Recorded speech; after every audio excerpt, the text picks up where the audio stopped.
তাবিজ লিখার কলম জাগ্রত করা মন্ত্র। আজকে আপনাদের মাঝে যে মন্ত্রটা শেয়ার করব এটা হলো কলম জাগানো মন্ত্র। যে কোনো তাবিজ লিখার আগে কলমটা জাগ্রত করে নিতে হয়। যেই কলম দিয়ে যেই কাগজের উপরে তাবিজ লিখবেন সেই কাগজটাও জাগ্রত করে নিতে হয়। তো আজকে আমি একত্রে আপনাদেরকে তাবিজ লিখার কলম এবং কাগজ জাগ্রত করা মন্ত্রটা এই ভিডিওতে শেয়ার করবো, এই ভিডিওতে শিখাবো। আপনারা মন দিয়ে লাগে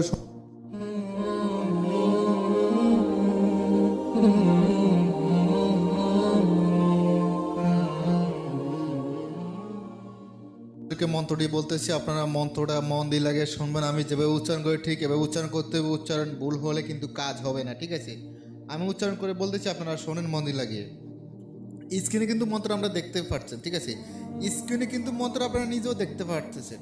তো যাই হোক, বিসমিল্লাহির রহমানির রহিম, আলিফ লাম মিম, 3 হরফের শক্তি অসীম, 3 হরফের নামে কলম জাগাই লাগাই কামে, জাগরে কলম জাগরে জাগ, কাগজ কলমের মিল, কাগজ কলমের মিল আজীবন থাক, মিলে মিল 3 মিল, মারলাম কলমে খোদার হুকুমের সিল, ইয়া আল্লাহু ইয়া রহমান, আমার মুশকিল কর আসান, দোহাই দোহাই দোহাই পাক পাঞ্জাতন।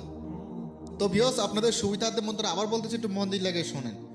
বিসমিল্লাহির রহমানির রহিম, আলিফ লাম মিম, 3 হরফের শক্তি অসীম, 3 হরফের নামে কলম জাগাই লাগাই কামে, জাগরে কলম জাগরে জাগ, কাগজ কলমের মিল আজীবন থাক, মিলে মিল 3 মিল, মারলাম কলমে খোদার হুকুমে সিল, ইয়া আল্লাহ ইয়া রহমান, আমার মুশকিল কর আসান, দোহাই দোহাই দোহাই পাক ফানজাতন। তো যাই হোক ভিউয়ার্স, মন্ত্রটা শুনলেন। এখন শোনেন নিয়ম কারণ কীভাবে প্রয়োগ করতে হবে, আপনারা মন দিয়ে লাগে শোনেন। আমি বলতেছি শোনেন। যে আরবি মাসের চাঁদ, ঠিক আছে, যেমন প্রথম আরবি মাসের চাঁদের প্রথম বৃহস্পতিবার হইতে, ঠিক আছে, আরবি মাসের চাঁদের 11 তারিখ প্রথম বৃহস্পতিবার হবে, যে আরবি মাসের চাঁদের 11 তারিখে প্রথম বৃহস্পতিবার হবে, সেই দিন আসরের নামাজের পর আগে এই আমলে জাকাত আদায় করে নিতে হবে। 2 রাকাত সালাতুল তফসি নামাজ পড়ে এই আমলে জাকাত আদায় করবেন।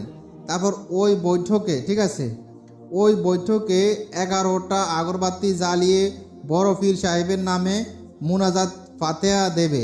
ফাতেহা শেষে 11 বার দুরূদ শরীফ পড়ে উপরোক্ত মন্ত্রটা 71 বার পড়ে শেষ হলে উপরোক্ত মন্ত্রটা 71 বার পড়ে শেষ করে 71 বার পড়া হলে 11 বার দুরূদ শরীফ পড়বে।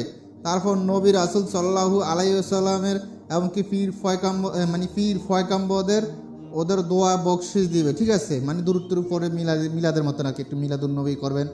তারপর নেওয়াজ ছোট বাচ্চাদেরকে আপনি একটা ছোটোখাটো একটা মিলাদ শরীফ মিলাদ বলে মিলাদুন নবী বলে ছোটোখাটো একটা আয়োজন করবেন, আপনার ঘরের ভিতরেই বাচ্চা টাচ্চা কতগুলো নিয়ে ওদেরকে কিছু ছোটো বাচ্চাদের কিছু মিষ্টি খাইতে দিবেন। ছোটো বাচ্চাদের খাওয়ে নেওয়াজ, ঠিক আছে, নিজেও খাবে এবং ঘরের সবাইকে দেবে।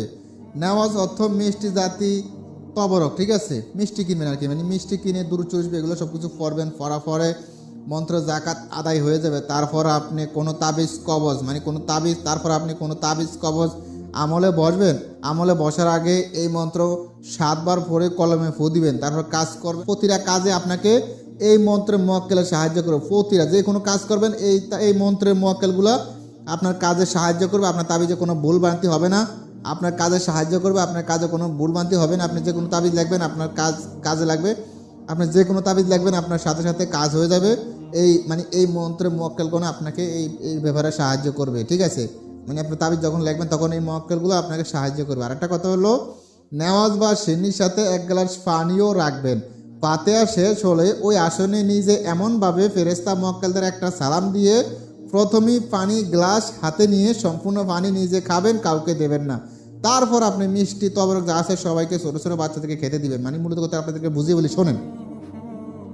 আপনি সব কিছু করছেন, সব কিছু করার আগে 1 গ্লাস হচ্ছে পানিও রাখবেন, মিষ্টি রাখবেন, সব কিছু পানিও রাখবেন। আপনি এগুলো করার পরে, ঠিক আছে, রাখবেন 1 গ্লাস। ওই পানিটা আপনি খাবেন, পানিটা কাউকে খেতে দিবেন না। আর মিষ্টি এগুলো ছোটো বাচ্চাদের মাঝে বিলিয়ে দিবেন। তাহলে আপনার এটা জাকাত টাকা সব কিছু আদায় হলো, জাগ্রত হয়ে গেলো। আপনি যে কোনো কাজ করবেন আপনার কাজ সাথে সাথে হয়ে যাবে। যাই হোক ভিউয়ার্স, এরকম মূল্যবান বিদ্যাগুলো পাওয়ার জন্য চ্যানেলটি সাবস্ক্রাইব করে পাশে থাকা বেল আইকনটি বাজিয়ে দিন। আর কেমন আমল চাই তাও কমেন্ট করে জানাবেন। ভিডিওটা কেমন হয়েছে তাও জানাবেন। ভিডিওতে ভালো লাগলে একটি লাইক দিবেন।